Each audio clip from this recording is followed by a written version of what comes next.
Hello, everybody. Welcome back to another inspiring episode of Amazing You podcast and YouTube channel, a space where stories of resilience, transformation, and hope come to life. And here we share powerful journeys that remind us that even in challenging moments, there is always a path forward. And I want to say a huge thank you to the audience who've been watching for the past 5.5 years. Thank you for sharing, subscribing, watching, and listening. And for anybody who is new, very warm welcome. I'm very happy that you are here. And please also share with everybody and keep sharing, listening, and watching. And big thank you to my team who work behind the scenes so hard to make everything possible every week. So thank you so much. I am your host. My name is Dr. Rani Thanacoody. I am a clinical hypnotherapist using rapid transformational therapy method. I am a life and relationship coach and energy healer. And today we have a truly very inspiring and powerful guest joining us. I am very, very delighted to introduce you all to my special guest. Her name is Michelle Doan. Michelle is a very special lady, as I will share with you her bio. She's an inspiring entrepreneur and wellness advocate whose personal journey transformed adversity into purpose. After experiencing cystic acne as a teenager, followed later by menopause and skin sensitivity challenges, she was inspired to create EMANI Vegan Cosmetics, an award-winning sustainable beauty brand now present in 14 countries. Michelle's mission is to help women understand the powerful connection between inner well-being, emotional health, and the condition of their skin. Her story is also one of remarkable resilience as a Vietnamese immigrant who once navigated life through a Thai refugee camp. She has turned her personal adversity into innovation, purpose, and global impact. Today, she continues to inspire others through her work in wellness, sustainability, beauty, and self care. Very warm welcome to Amazing You, Michelle. I'm so grateful and thankful and honored to have such an inspiring lady like you on the podcast. Thank you so much, Dr. Rani. That's a wonderful, incredible bio. It's so interesting to hear about your life and your mission and your love about what I do. So thank you so much for the warm welcome, and I'm so thrilled to be here. Thank you so much for your kind words, for being here. And, we've been talking a few weeks ago, and your journey is so inspiring. And I would say you need to share that from the beginning to the audience. Tell us briefly how you left Vietnam and you came to the US and started your business. Thank you. Yes. Like many Vietnamese expat, in the fall of 1975, the fall of Saigon, our family was living in Vietnam.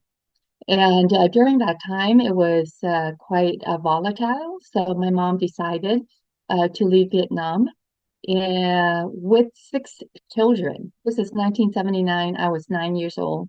So imagine her being a single mom, leaving her home country, and she's never really traveled outside of Vietnam, and putting this on a 30-meter shipping vessel, I'm sorry, fishing vessel with 300 other people.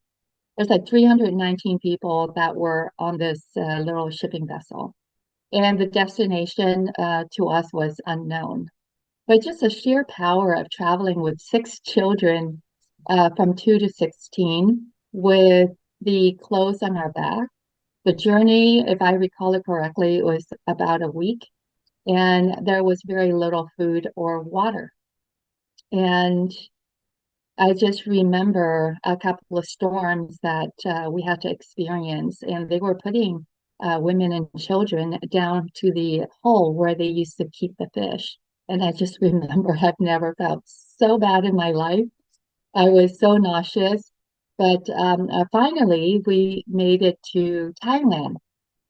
However, during this time, there were so many refugees seeking uh, refuge in Thailand, Indonesia, Malaysia, all these surrounding countries. So the Thai government wasn't very keen on having people just landing on their shore. I recall as a child having military police shooting at the boat, trying to shoo us off their shore. We had to wait until the middle of the night and we had to try to swim in. And so the only issue was my three older brothers knew how to swim. I was nine. I've never learned how to swim. My youngest brother was five, my sister was two, and my mother was traveling alone. And in a panic, she was going around looking for people on our boat that can actually carry us in on their backs.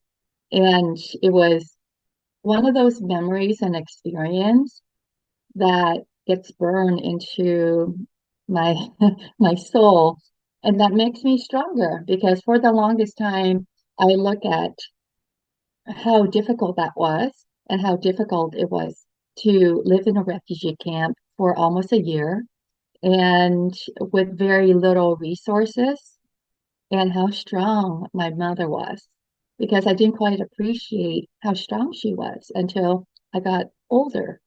And this is why I live in such a place of gratitude. But my journey to gratitude, it has not been an easy one because my head is not really believing it, and I was practicing gratitude but not really feeling it. Mm. And so today is a different story. Wow, what an incredible journey, And that is a huge, a huge memory that you will never forget because it's Mhm. imprinted in the soul, deep within the soul because it's part Yeah, of your childhood growing up yeah. and it wasn't easy for a little girl to experience all that going in the unknown and with brother, sister, and mother. It's wow, that is something. Yeah. And do you remember much of that story? Yeah, I remember Mhm. we were in refugee camp, but the beach that we were living on Mhm. in this little shack that made out of banana leaves, no more than 10 by 10, and there were seven of Mhm. us. Wow. And there was this little door that opens out, and the Thai beach was amazing. And I remember sitting there and looking at this clear, beautiful water with white sandy beaches. And yet it's so contrast Mm. to the life and the experience that we were living. And we weren't to provide resources. And my mother used to sew gold and diamond into my pants and shirt hem. And she said to me, do not, whatever you do, or do not lose what you're wearing. And that's what she did. Every time we need to exchange for food or barter for food, she would take out a piece of gold, a piece of diamond, a piece of something, and to trade for food. Why we were applying for asylum. Mm. And not knowing how to swim was a big detriment. And so my brother, Vu, he was 2.5 years older. I'm like, can you teach me how to swim? And I learned how to swim in refugee camp in one of the most beautiful beaches, looking at the refugee camp, which is so contrast to think now in my mind. But then it was a really surreal experience. And I tell my children that to be born in a Western world, especially to be born in America, you are winning. Like you've already won the life lottery ticket. That is so true. That's why they call America the dream. the dreamland, because Yes. everything is possible. And looking at your journey from where you grew up, where you started, and to see how now you are an entrepreneur. This is really, really powerful statement to show that anything is possible. And can you share with us what inspired you to create that incredible business that you have built? And how long did you take to build that? That is called EMANI Vegan Cosmetics. I've heard of it for a long time, Michelle. And I am so, so honored to have you, to the owner, the founder of the business, to tell about the beginning of this very start of that business. So I'm so excited. Please tell us more, Michelle, about that. Yeah. So as you know, I didn't come from money. We were very poor when we came to Canada, and then we end up like living in California. Mm, I don't have an MBA. I have a fashion design and merchandising degree. that's great. But what I That's a lot. Yeah, and what I call it my curse for the longest time is that I really had horrible skin. I had cystic acne, and it's not just like um, a breakout here and there. It was very deep. It was very painful. It was all over my face. And going into fashion school, I wanted to look pretty and do all of that. And what I soon learned is no matter how great my hair looked or how fashionable I was dressing, Mm, my skin subconsciously made me feel like not worthy. I felt like an ugly duckling on the inside. And I always hide my skin. So by doing that, I was putting on more makeup because I just want to hide it, right? mm, And the more makeup I put on, the more I broke out. And it was just one of those things where I feel super helpless. And I started calling companies, and said, "Hey, your product says hypoallergenic. Why is it breaking me out?" And I end up like calling hundreds of companies, mm, talking to hundreds of people, technical people, end up talking to people from the Merck Cosmetics division, learning about pigments and things like that. mm, And what I learned from that experience is asking the right question and be really vigilant. I had a problem that I was selfishly trying to solve. If you had asked me when I was making those calls, was I trying to launch a company? Absolutely not. I was just absolutely frustrated and I mm, didn't accept the status quo. I'm like, this does not make sense to me. Why is your product making me to break out? And so during this journey, I end up going to get my hair cut, and I went to the salon, and this I met this lady back in 1997, and she was standing behind the counter, and she's an esthetician, and esthetician changed my life. mm, Like how insane to think about if I never met her, I would not be on this path. And it's so um, when I look back, it's like, wow, what an incredible interaction.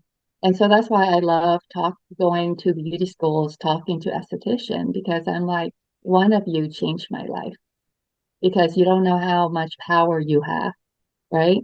And what lives you can change. And Cheryl, the esthetician in Huntington Beach, California, she said to me, she looked at my skin and she's like, I can help you with your skin. And I'm like, oh, no, no, you can't. mm, Since 15, and by this time I was 27, so for over a decade, 12 years or so, I had cystic acne and I went to the dermatologist all the time. I was put on birth control. I was on Accutane. I was on mm, topicals. I was on like all sorts of stuff that made me really sick, right? And I'm like, how can you help me? And was so convinced. She's like, if you come in every day and do exactly what I told you, I'm gonna give you good skin.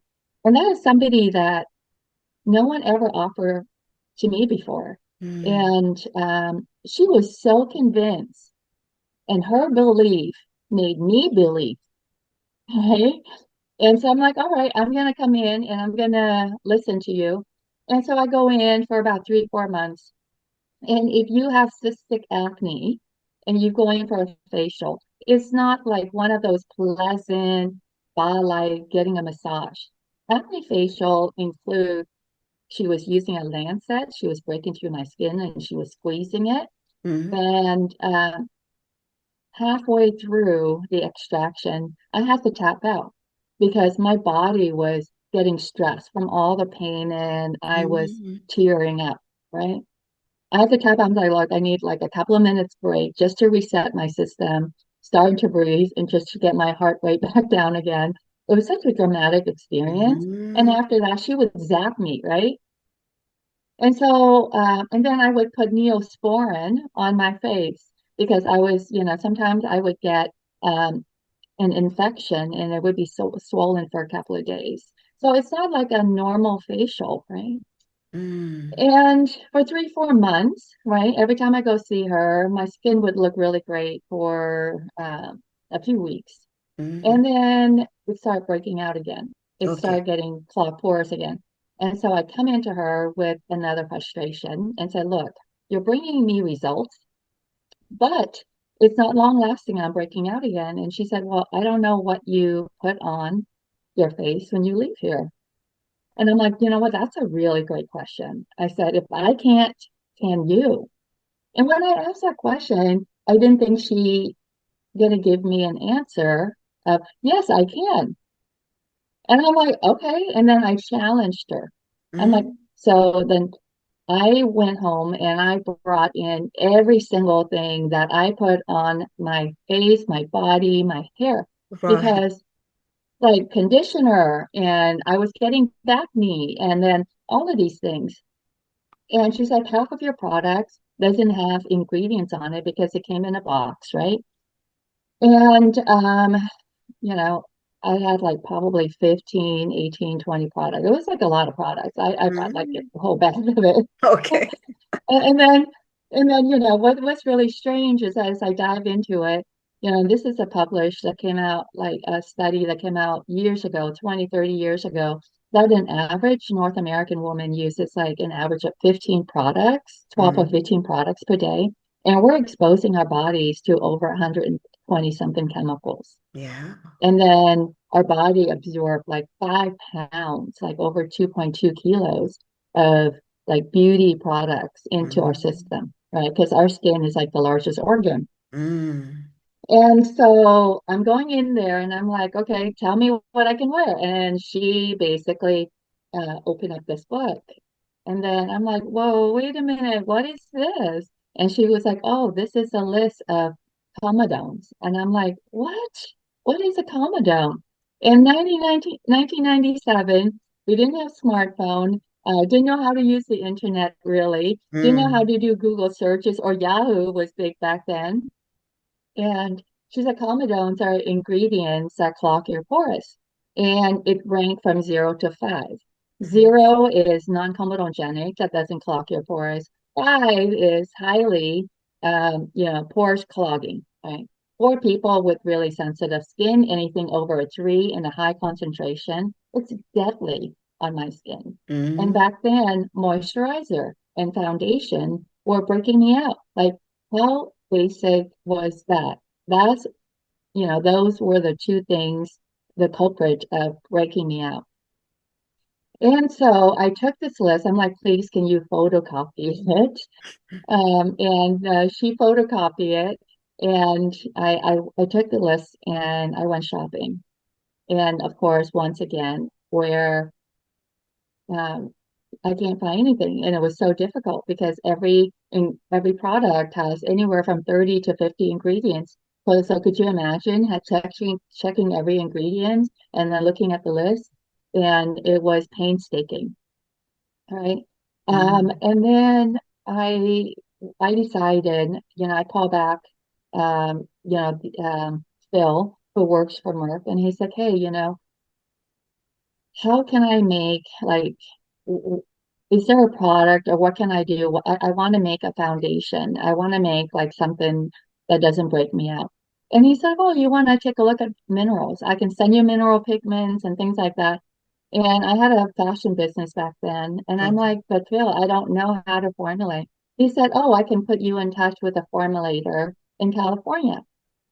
And that's how the company started, Wow. right? So now I have this idea, and I'm like, okay, I can't be the only one Mm. with cystic acne. I'm not the only one with a sensitive skin.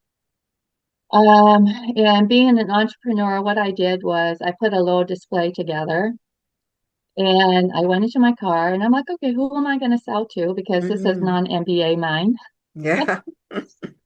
I pull out a phone book, right? Yes, a phone book. Back in the Okay. 90s, we still Okay. had a phone book. Yeah, it's not. So I pull out a phone book. I'm like, so this is beauty. So let me go and find all the beauty stores that I can sell to.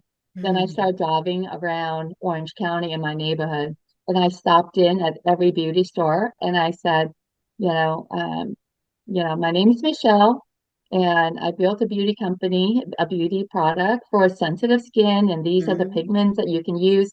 I go into a sales pitch, and I was selling a package for $350. I called on six stores, and five stores said, "Sure, we'll try your product." And then I went home and I said, "Huh, maybe I can actually do this for a living." Mm. And yeah, and that's the beginning is that I literally went door to door, and I'm not sure, I don't think this method works anymore. No. Because back then it's very different. So I went door to door and just really it's about building relationships Mm. and it's about service, building relationship. And I really service the account. And they said, "Hey, have you talked to this distributor?" And I talked to the distributor. He's like, "Hey, have you ever thinking about doing this trade show?" And that's how we were able to get international distribution Mm. because we went out and we met people all over. And I love to travel. So I said, "Hey, if you brought my products in, I'm going to come to your country and I'm going to do education." So it was a two in one, and they loved that, and they loved that. And so I got to travel. I go to Italy almost every year. I've been to the Mm. UK. I've been to Finland. I've been to the Netherlands, Guatemala, and I've been to like Mm. all these incredible countries, Australia. And Canada, obviously, we have an incredible distributor in Canada. And that's what I did. I leaned into what made me happy, and it was not always easy. And so that's why the resilience really came in, and it took me about 25 years to figure out like my why. My why was, yeah, I wanted to develop products for sensitive skin. But the other why was, why did I do and start the company? It's like because I want to provide for my family, but I also want to do something that is fulfilling. Yeah. Oh, Michelle, what a mind-blowing journey. From very humble beginnings, how you started, and I love that you shared how you started the company by going door to door, and I can Yeah. relate to that because I was part of a business called Avon, and at that time, 10 years, Yeah. 15 years ago, we had to go door to door. There was no internet. Yeah. And that takes a lot of time and energy to Hmm. talk to people. You get rejected, sometimes you get Hmm. accepted, and it does impact a lot on what you believe about yourself. Yeah. And that requires a lot of courage itself to go door to door and to do, and the resilience to continue and not give up, because it's so easy Yeah. to give up Yeah. in that kind of industry because it's so competitive. And you were not the only makeup products, there were so many others, but yours Yep. has a big advantage. But it wasn't very well known at that time, I'm sure. Vegan products, people Yeah. were, it's like you had to be really convincing and really be good at selling yourself, and that's really, really powerful. Yeah. And I love that you talk Okay. about, Michelle, I could relate to your story about having acne, Mhm. cystic acne, because I had that myself for all my adolescents, and I use similar products that you use, and topical creams, and the other one like birth control. I tried Wow. everything Yeah. similar, and then slowly it started to fade away as I use less cosmetics, Yeah.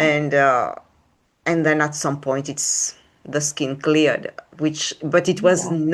not a funny journey. I can relate to that when you talk about it, and it Yeah. does affect our self-esteem because our face, like you Yeah. said, is the first thing that people see about us. And Yeah. I know many women, many girls today, adolescents, because that is when it started, adolescence. Hmm. And anybody who is listening today, I think we know what it's like to have a face that have acne and how it affect our self-esteem and our Yeah. self-value. So Yeah. how did you build yourself up and build your self-esteem again, Michelle, throughout that journey? I've been called a hard-headed woman many times, and I had radical confidence. You know, I didn't Mm-hmm. want to take a no for an answer, Mm-hmm. and I really believed in what I was doing, and that kept me going. It's just that passion and that drive, right?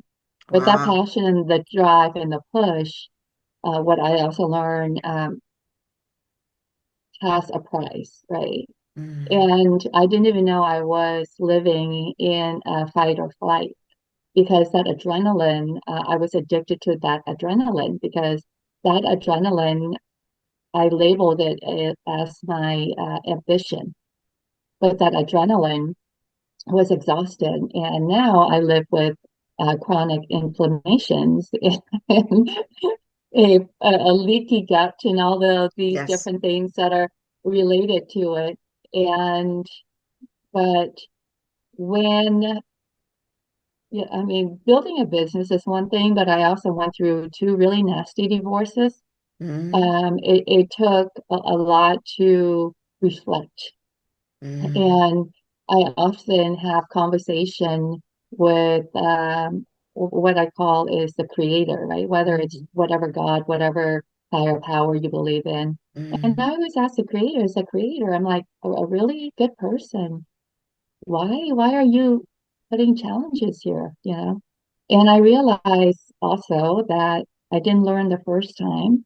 So I literally married the same person in a different body the second time.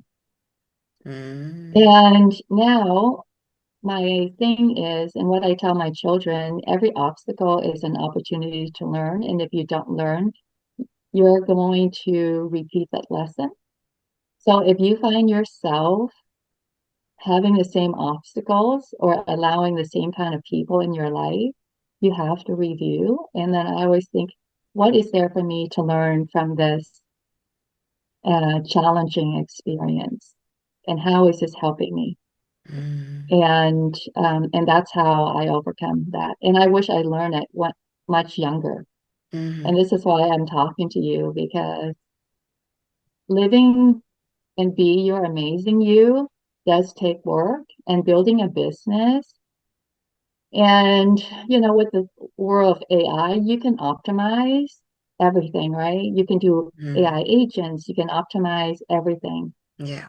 But AI cannot optimize your mind, your soul, your spirit. So, you know, that's what I'm trying to do. I may not have a business MBA, but I'm working on a self-mastery PhD. That's incredible. That's very powerful. Yeah. You know, having, thank you for sharing all that. And that's very helpful. And what would you like to say to any women or gentlemen? Because everybody can have these kind of skin issues. And what would you Mhm. like to tell them if they are at this point of their life, they don't want to look at themselves in the mirror today because of the skin issues? How Yeah. would, what would you like to tell them today? Okay. So there's not just one factor and one thing, but there are many factors. If okay, first of all is lifestyle, right? And it's simple. Drink enough water, right? Mhm. Drink enough water, eat healthy protein, have a well-rounded diet, eat food that you actually cook, right? Or eat less processed food. Drink less caffeine, less alcohol, like getting enough sleep. That lifestyle really helps you because that's I call it from Beauty 360. It's just not about the Botox and the harsh treatment, the retin-A and all of that. That's just topical. But for not just for beauty, for skin, but also for your overall, is what you put in your body is is going to determine the longevity. Also, stress level. What are you doing to manage your stress? And also your triggers and your emotions. So, it comes into the emotional work. So that's why I was really fascinated that you're in hypnotherapy, right? Because there are things that are so very deep into our subconscious. But let's talk about skincare. I love this. And this is, I call my 3P in skincare. So whether you're looking for a product and I know TikTok is really popular. Um, Three things that you want to evaluate when it comes to skincare. The first key is potency. Potency is the percentages of the active ingredient in the product. Um, a lot of consumers don't know that you can put in a fraction of a percent and still call it a vitamin C or call it hyaluronic acid base. But with that level of percentages, it's not going to give your skin the results that you want. However, things like vitamin C, if you go over, 15, 20%, it's going to cause your skin to react. So too much is not good, too little doesn't work. So finding the right balance. So if you have sensitive skin, and a lot of men have sensitive skin, between 9 and 10% vitamin C is a really good balance where it's going to give you results without irritation. And then this is what I look at when we formulate things. So we have something called Hello Bright Eyes with 9% of vitamin C. I don't just put it on my eyes. I actually put it on my entire face. But it has also turmeric. It also has caffeine, which reduce puffiness and things like that. So it's very thoughtful when I think about what do I really need and what does it really make sense. So that's the first P. The second P is penetration. Penetration is the delivery system. How are we going to get these nutrients into your skin? Right. And we talk a lot about the biome, the microbiome layer. So when you're using something with low pH and retin-A and things like that, what it can do is that it also give you results, but it kind of thin your skin. And sometimes the antibacterial face washes whatsoever can kill the microbiome. So think of the microbiome are like bodyguards that is guarding your skin. The healthier your microbiome, the slower you age incorporating with lifestyle and proper skincare. And so the penetration, and this is where we combine clean beauty, like clean ingredients, and then we combined it with advanced Korean technology, right? And what that means is that we take ingredients using a patented system, and we break these ingredients into, anywhere from 2,000 parts per million to 10,000 parts per million. So let's say some of the ingredients are only 200 parts per million. So imagine the smaller that we break down this, um, the parts per million, it's going to be absorbing really fast. And if you are putting on a cream and it's just sitting on your skin, most likely it's doing nothing except maybe conditioning your skin. But if it has silicone, which has that really nice slip, that might not be doing the greatest thing for your skin. So try to avoid silicones really in all skincare, in all makeup. And the third P is has it been proven? So, testimonials are great, but clinicals with testimonial from real people means a lot. And if you wanted to buy a product, and you should really ask about potency, right? What's the percentage in the product? And then how is it going to get into my skin? How does it really work? And those questions is going to help you to determine what skincare process is really, it's going to work for your skin type, right? I love it because like everyone talks about beef tallow. And I have a lot of friends that use beef tallow because they think it's natural and all this protein. Matter of fact, beef tallow is really terrible for people with sensitive skin. And so we wrote a blog on beef tallow, and that's probably like the most traffic we get because everyone is wanting to know about beef tallow. Right. Okay. Thank you for sharing that today because it's so helpful for somebody to understand these different uh, ingredients, how they react on our skin, and what is good for our type of skin. And I think we don't very most of us we just go and buy the products and try here and there, but I think really Yeah. getting to know the ingredients, how they are Mm, useful or harmful to our skin is very, very important. And I like your products because they are vegan as well, all natural, but you also bring science in that, technology in that, that's make yeah. it even more powerful. And that's really, really, really wonderful Yeah. to see how you merge holistic, ancient tradition, natural products with science. That's, and both together they work marvelously well. Yeah. Yeah, yeah. It doesn't have to be complicated, Mm. and everyone loves K-beauty, but a few things is when you're looking at K-beauty, the other thing besides silicones that you want to avoid is anything that has fragrance in it, because a Mm. lot of the Yes. fragrances that are used in skincare has up to like 26 different skin allergens. Mm. So that's why you wanted to avoid that. You want to avoid parabens. You want to avoid petrochemicals. And, you know, when we made our serum, we have what we call a double serum system. The difference between a serum and a moisturizer is the concentration of the active ingredients that it's in it. And we don't use one ingredient through the line, right? Mm. So a lot of the skincare said, oh yeah, it has like a Moroccan oil, in everything.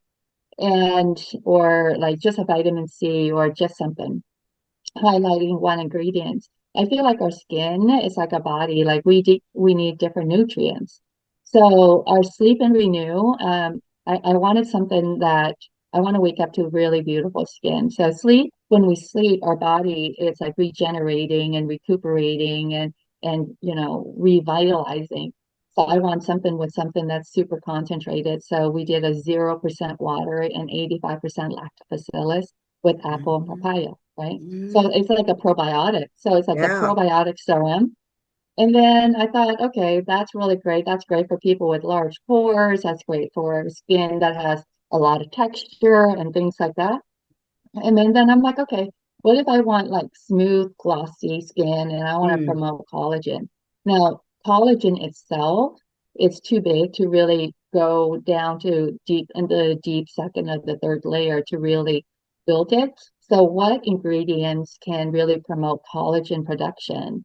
And so we use Saccharomyces, which is like a yeast, and it's a low molecular weight, and then it comes in and helps to really promote that. And so you're going to get like brightening, you're going to get smoothness, and then you're going to get Mm. hydration. Mhm. And so you just need a really good cleanser. A toner is it's great if you wear makeup, and I wear makeup, and then sometimes I like to use a cotton pad and just clean it off to help tone and balance. But you want to avoid alcohol-based toner. Mhm. And then you probably just need a good serum and a good moisturizer, like just a really simple four-step. And for men, I would say, the best you can do is put on a great moisturizer or a great serum, and then you're set to go. Fantastic.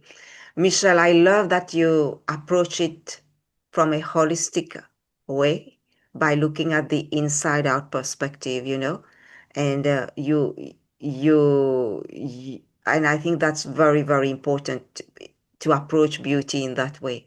And because it's all about it starts from the inside, how we feel about Yeah. ourselves. And you mentioned to me how much also of personal development work that you did on yourself. So tell us a bit about that because you told me you started from the age of 20 years old. That's so early. You're so lucky to have started so young.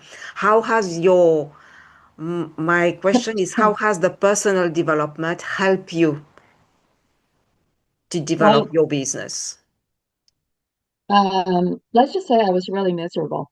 Mm, I think everything for me starts with the pain point. And I'm mm, really tuned into my emotions, right? mm, Because, you know, if a trigger, there's a study that proves if like something upset you and it stays with you for 5 days, mm. it becomes a mood, right? Yes. But if it stays with you for 14 days, right, it becomes like, what did he say? It's like almost like a part of your personality and things like that.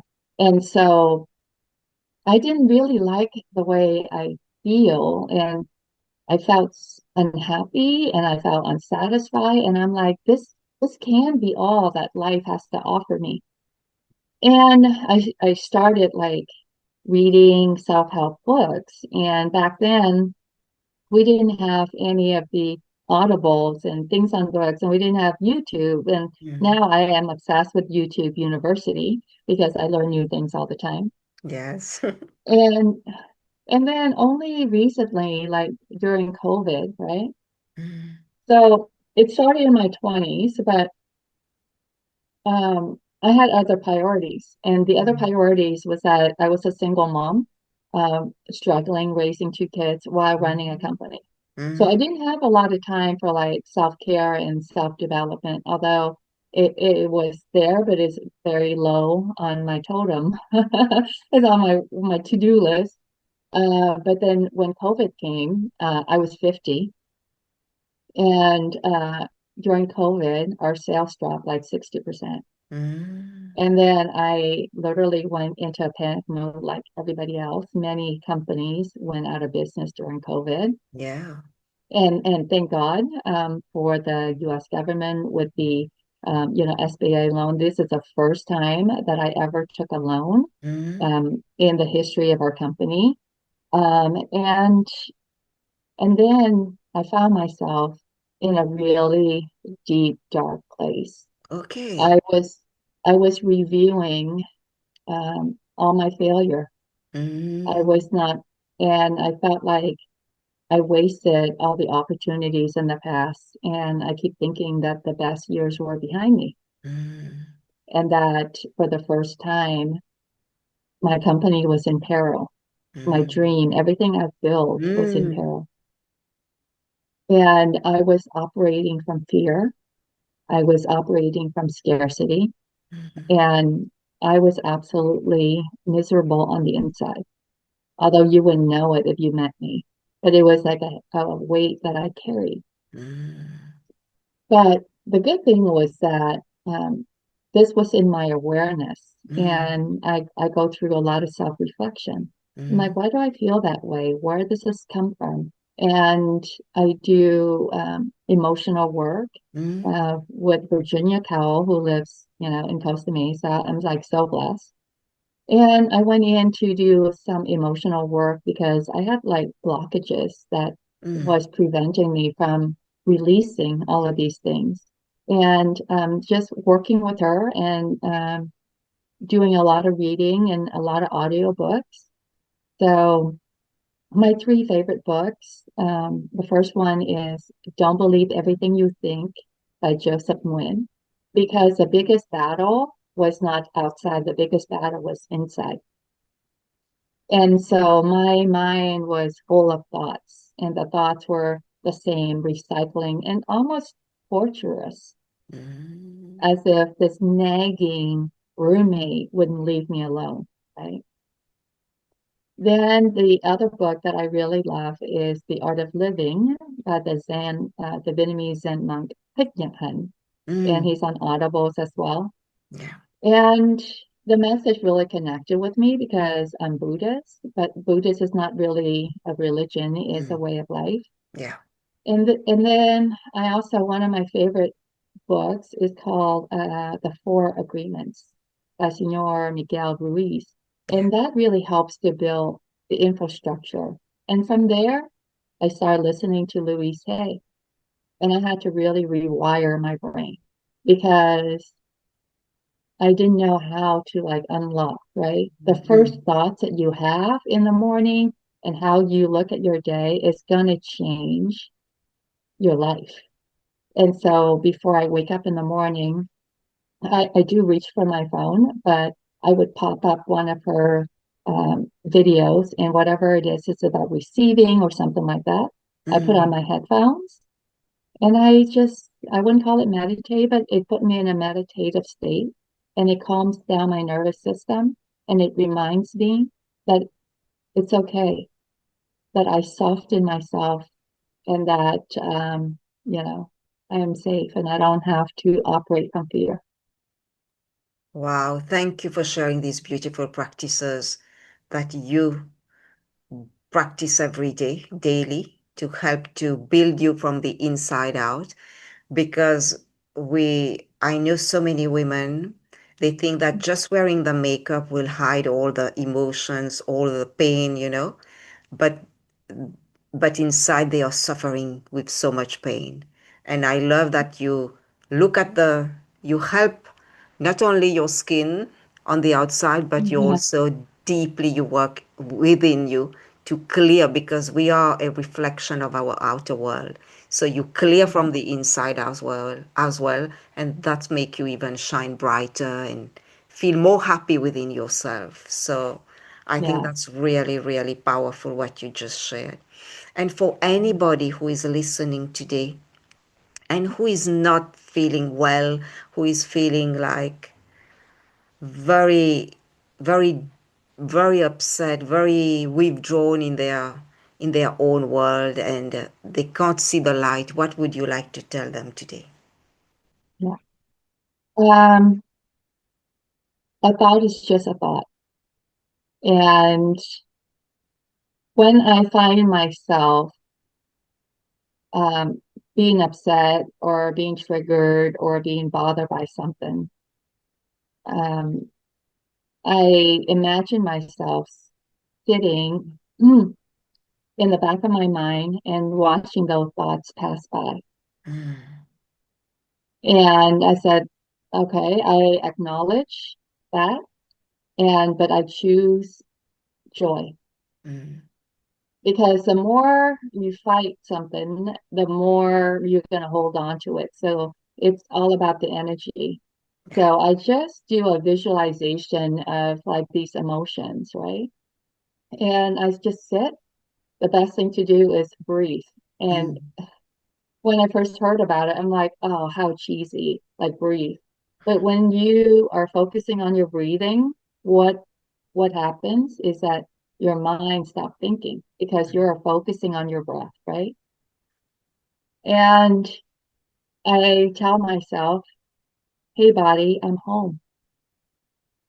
Then I am locked into the present moment, right? And then every time I feel anxiety, every time I feel that, I just breathe mm.